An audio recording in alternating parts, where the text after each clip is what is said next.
What's going on, everybody? Noah here with Madison Angling, coming at you with another episode of Shop Talk here in my basement. And this video is going to be a little weird because I'm talking about something that people don't seem to talk about very often, unless it's on a Facebook forum page or something like that, and that's tow vehicles. You know, everybody makes videos about boats and electronics and, and fishing rods and reels and lures and stuff, but it seems like very few people talk about their tow vehicle, which I think is kind of interesting, right? Why wouldn't we talk about that? Kind of hard to use your boat if you don't have a way to get it to the water. So I wanted to run down basically the three trucks that I've driven since I started guiding full time, the ups, the downs, and even more so, I want to hear from all of you guys in the comments what you tow with, what vehicles you've had good experiences with, and some things that maybe weren't so good. Now, to preface this is not intended to bash any manufacturers, and anybody who starts doing that in the comments, I'm deleting your comments, all right? It does not matter what brand you drive. It could be Chevy, Dodge, Ford, Toyota, name a brand, right? They all break. They're all man-made machines that are prone to failure. At some point, they're going to fail, all right? So it doesn't matter. Brand is not important here. I will preface this by saying all three of the trucks I'm talking about are Chevys. So if you don't want to hear about those, then go ahead and click off this video. But I figured I would share my real world experience with these three, different vehicles that I've done a tremendous amount of towing with. So please comment down below, share your experiences with these different vehicles or whatever you've towed with, good, bad, or indifferent.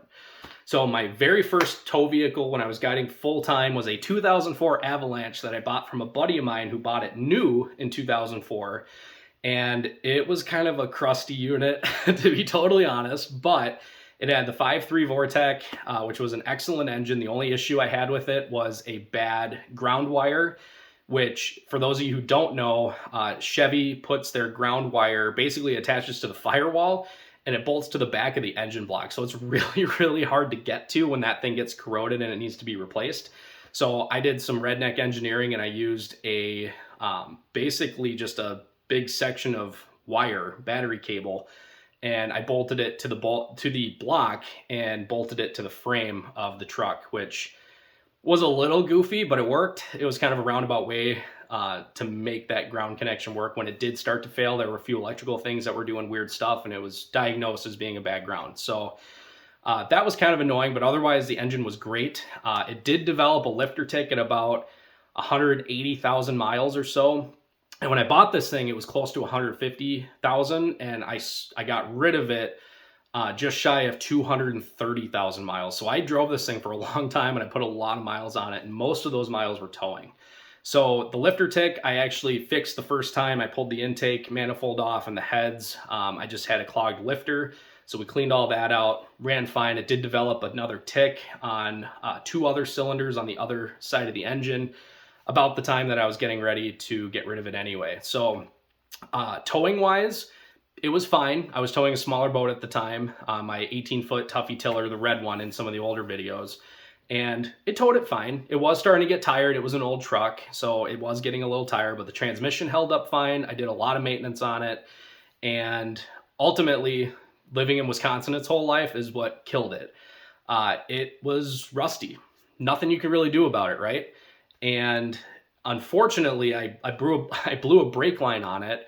And while I was underneath the truck trying to diagnose how I wanted to attack the brake line situation, I found a crack that was probably close to 20 inches long in the frame of my truck that was totally rusted out. Clearly it had cracked and then it just rusted out. So that was kind of the final straw for that truck. It was obviously over 200,000 miles, which for any GM vehicle, particularly a half ton, is kind of like, okay, you probably got your money out of it. And I certainly did, because I think I paid $5,000 for that truck. So I got my use out of it and it was time to get rid of it. And again, never had any real major issues with it until the very, very end when that truck was basically done anyway. So my next truck was a 2011 Silverado 1500. Same engine, 5.3 Vortec, 5-speed transmission. I never had any super big issues with it, especially being that basically 08 to like 14 were kind of not the best years for the half-ton Chevys. And there's a few reasons for that. One of the things that I did not like about that truck was the active fuel management. I know somebody's going to comment, you can disable that. You can do some swaps and things under the hood and some beep boops on your ECU and you can get rid of it. I didn't do that. I didn't want to mess with it. I just wanted to run it. And if it became a problem, we would deal with it. And it never became a problem. I never had anything break or fail, but I did get some pretty crappy mileage, especially when you're towing. When you're shutting down basically half your cylinders, you're losing a lot of power.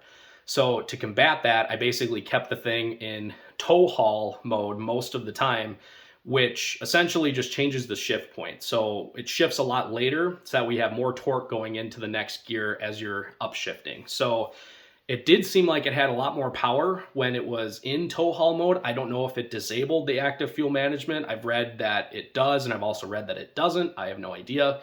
But part of the reason I didn't like that is because I was burning a lot more fuel doing that. But I needed the power because my truck was constantly downshifting when it was in active fuel management. And it was just revving, just beating the crap out of my transmission, which we'll get to in a little bit here.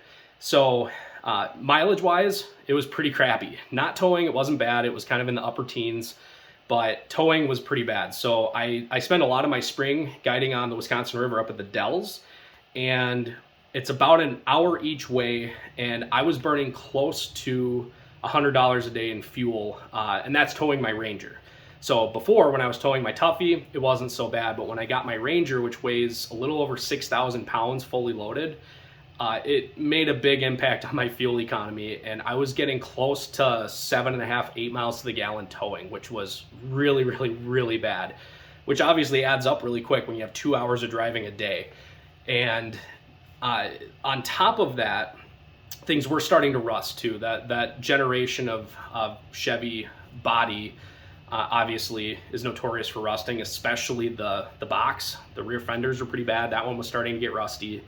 My hitch was starting to rust out, like not just surface rust, it was getting pretty rusty, which is wild because I'm very particular about driving my truck when it's salty out, and I get underneath with my hose and I spray it down. I spend way more time than most people probably do spraying off the underside of my trucks in the winter. And also my transmission started acting up. It started slipping a little bit when I was accelerating, getting onto an on-ramp, particularly heading out of Cottage Grove, westbound on Highway 94 or Interstate 94, I guess. It's a pretty steep ramp, and it was having a very hard time accelerating with my Ranger behind it. And it started shuddering and slipping a little bit and doing some goofy stuff. And that transmission is kind of known for having some issues. And I think I was just short of 140,000 miles on that truck when I finally decided it was time to move on to something more reliable, more power, and hopefully better mileage. And that leads us to where we are now. So I got rid of my blue half-ton Chevy, which I loved, and honestly, I kind of wish I kept it as just like a runaround vehicle, especially in the winter. But I went to a 2018 Chevy Duramax 2500 HD, so I went to a 3/4 ton. It has the L5P Duramax engine, the 6-speed Allison transmission, and so far, I really like it. Now, there are some things I don't like about it. So we'll start with the bad, and we'll end on a good note. So the bad is the emission system. I haven't had any major issues with it yet. However, for those of you who maybe aren't familiar with a modern diesel engine, particularly the EPA required equipment that goes on it for the emissions, basically there's three different things. There's an EGR, which is an exhaust gas recirculation valve, which essentially takes some of the exhaust gas through basically a butterfly valve and diverts it back into the intake of the engine, so you're burning your exhaust again. Basically, you're burning the fuel twice, and that's to help with some of the kind of nastier emissions. As you can break it down further, the emissions become a lot less harmful. So the EGR is kind of annoying. The DEF system, diesel exhaust fluid, basically it's a catalyst to help break down some of the hydrocarbons that are produced when you combust diesel fuel.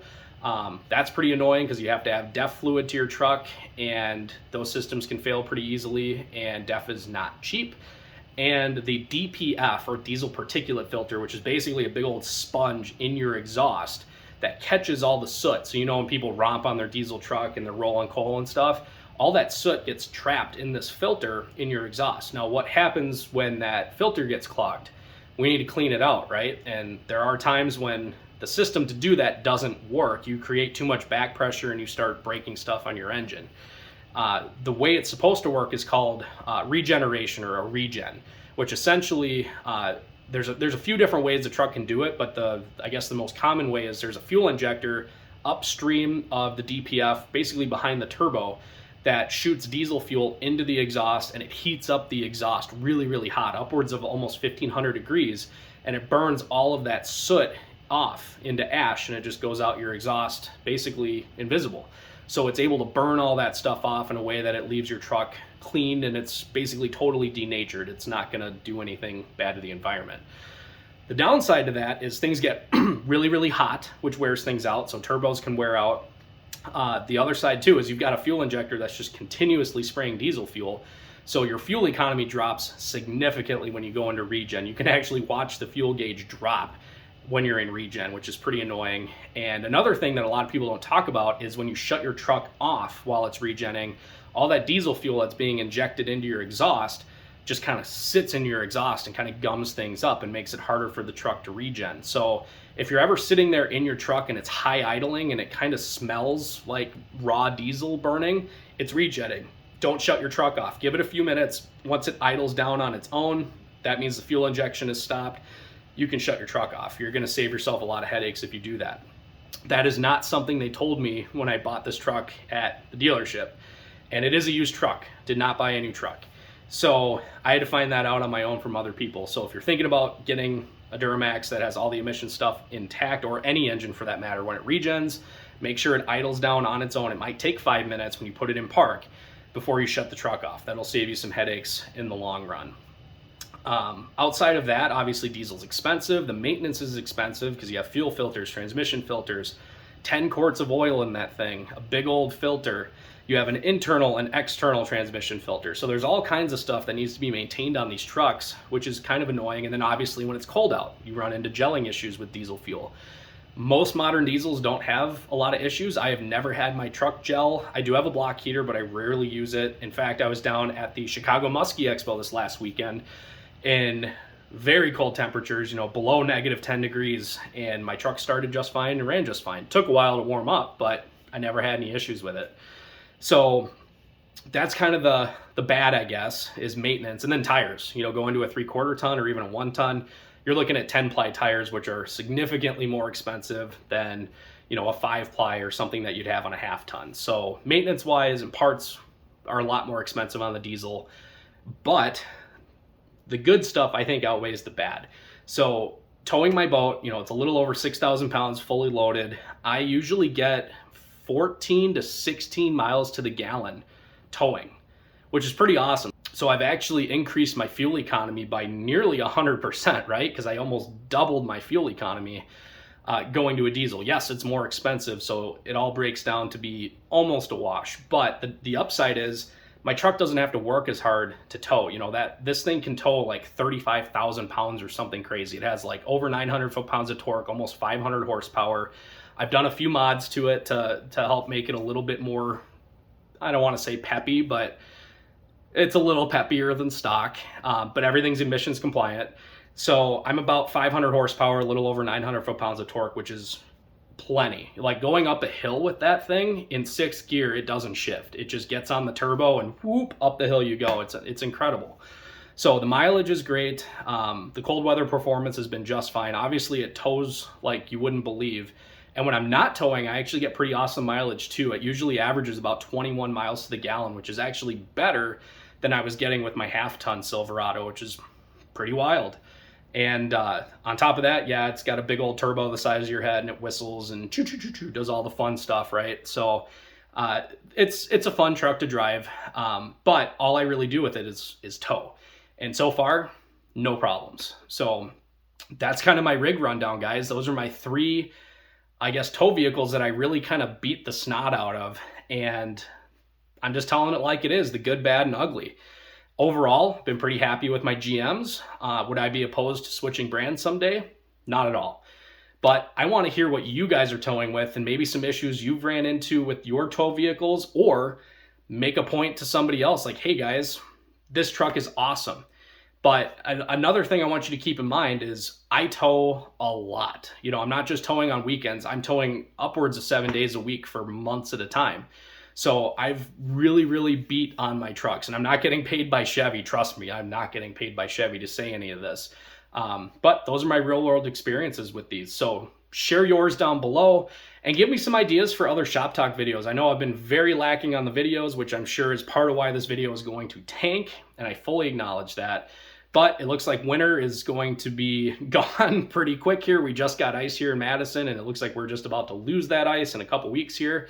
I'm going to try to get some ice fishing videos for you guys. Also, totally random plug. If you like this hat, and I think it's pretty cool, we got some new hats. I will have them linked in the description below. Lee Lures, not Madison Angling. So if you like this hat and you want one, go check it out. I'll have it linked in the description below. Keep the comments clean. Keep it classy. We'll see you on the next video.